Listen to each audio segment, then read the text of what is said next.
Hi there, my name is Michael Darby, Technical Director with Element Materials Technology. I want to talk to you a little bit about harmonized standards with restrictions.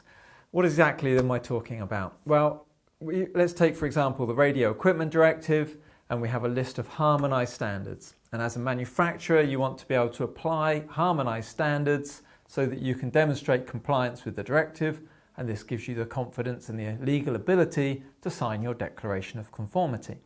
So each directive has what's known as an official journal of harmonized standards, and if a standard is listed on this, it gives you what's known as presumption of conformity. So you have this document known as the official journal of harmonized standards.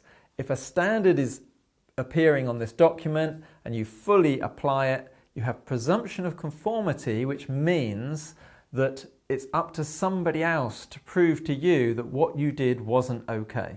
Whereas if there isn't a harmonized standard or you don't fully apply it, you have to kind of go the extra mile and say, well, the reason I chose this is because of that.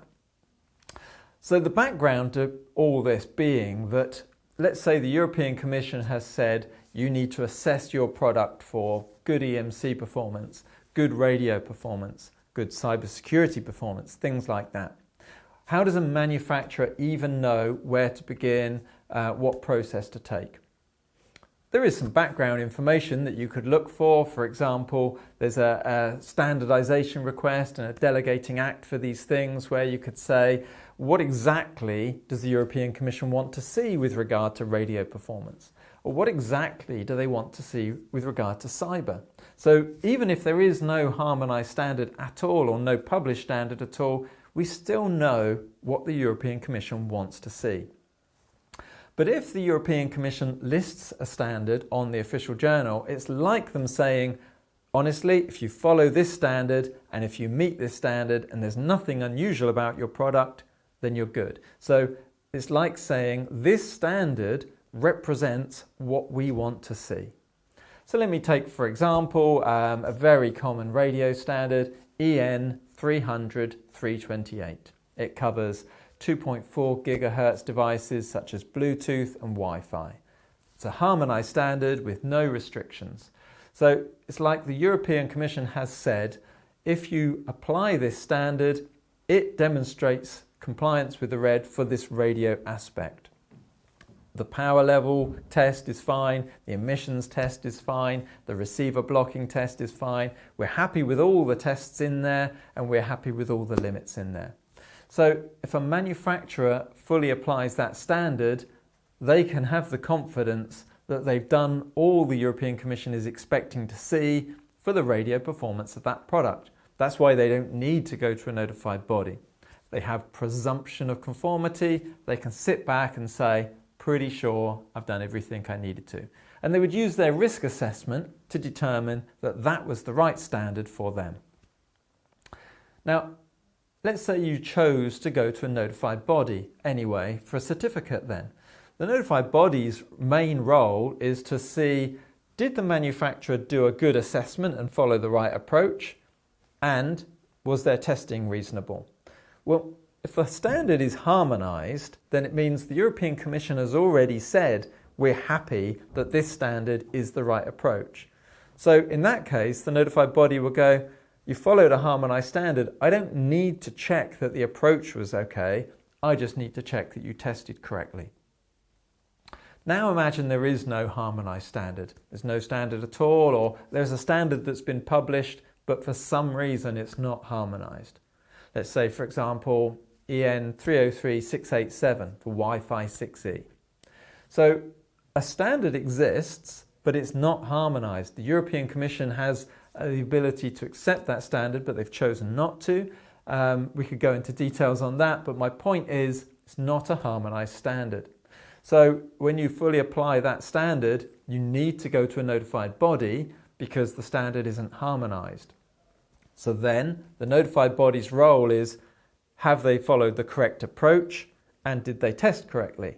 Well, when the harmonized standard was used, they didn't need to ask, have you followed the correct approach, because you'd used a harmonized standard.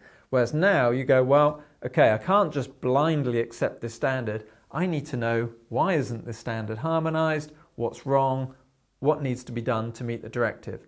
Let's say, for example, the European Commission had rejected that standard because it didn't like some of the test cases, or it didn't think the standard was acceptable. So the manufacturer and the notified body need to research those things. So the notified body's role is quite detailed if the standard isn't harmonized, because they need to figure out why isn't it harmonized, and let's fill in the gaps.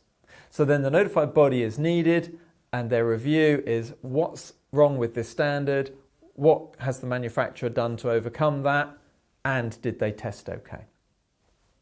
There's this in-between ground where we see standards which get listed with a restriction. What does that mean? And is a notified body required? Well, the simple situation is most standards have a number of test cases. Let's say, for example, a standard has 12 test cases in it. Output power, bandwidth, spurious emissions, receiver emissions, receiver blocking, timing, duty cycle, for example. So let's say you've got 12 test cases, and let's say the standard was submitted to the European Commission, and let's say they didn't like one of the test cases. Let's say they decided that the receiver performance test didn't really meet their requirements. They could have just rejected that standard, and then you'd have a non-harmonized standard. But what the Commission has been trying to do is say, we'll list it as a harmonized standard, but we'll add a restriction for the receiver part, saying this receiver test case is not harmonized. What does this mean for the manufacturer? Well, let's say, for example, you made a transmitter-only device. So it was a transmitter, so all the transmitter test cases applied to you, but the receiver clauses don't apply to you because yours is a transmitter, not a transceiver. So then you would say the test case for receiver doesn't even apply to my product. I've got a fully harmonized standard because that restriction didn't apply to me. So you could test your transmitter to that standard. You've got presumption of conformity. You don't need a notified body. Let's say you had a receiver or a transceiver though. So then that test clause does apply to you. You fully apply that standard, but you've got that non-harmonized clause. You've got that restriction. So you must go to a notified body. You can't just say to the notified body, please just review that test case, because the notified body has to review everything about that product, all radio operations. So they have to review the whole standard and any other radios in the product. But when the notified body is doing their review, remember there's those two aspects. Was the correct approach taken, and did they test correctly? Now, for all the test cases that don't have a restriction next to it, the notified body can go, the correct approach was taken, and I just need to check, did they test correctly? And so it's only for the test case that has the restriction that you would say, okay, now, what was wrong? Why was the restriction in place? And what has the manufacturer done to overcome that restriction?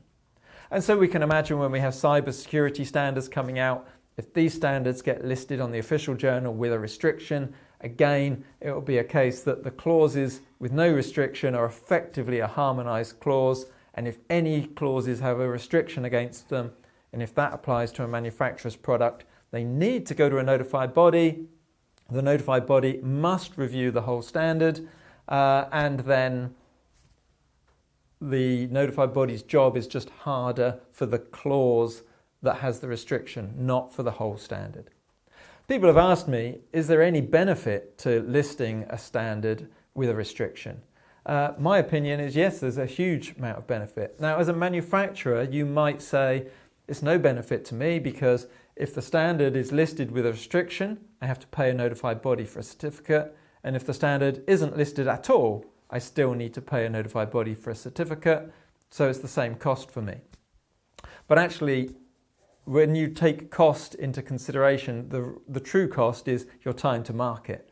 And if the notified body's job is actually much easier when you've got a standard that's listed with a restriction than if you've got a standard that's not listed at all. So the notified body's role is quicker and easier if the standard is listed with a restriction.